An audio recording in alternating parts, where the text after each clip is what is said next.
Alors, encore une deuxième idée préconçue que je vois souvent chez mes patientes. Les besoins en protéines augmentent avec l'âge. Alors que souvent, chez mes patientes, je vois les apports en protéines qui sont réduits par dégoût ou parce qu'elles pensent qu'elles en ont moins besoin. Les protéines sont essentielles pour garder une bonne masse musculaire, pour les os, l'immunité et les neurotransmetteurs, mais également pour la satiété. Pour une femme de 65 kg, on a besoin à peu près de 52 grammes de protéines. Alors vous allez me demander où est-ce qu'on trouve les protéines?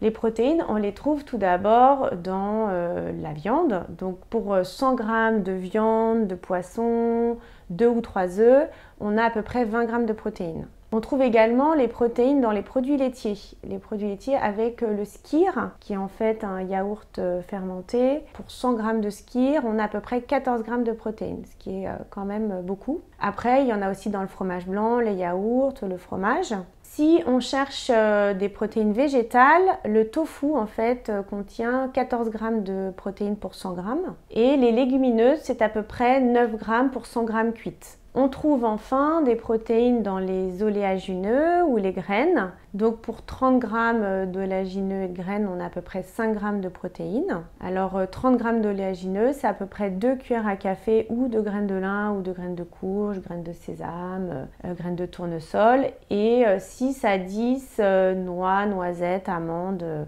noix de cajou. Alors c'est important de manger des protéines un peu le matin, une bonne portion le midi, et un peu de protéines plutôt végétales le soir.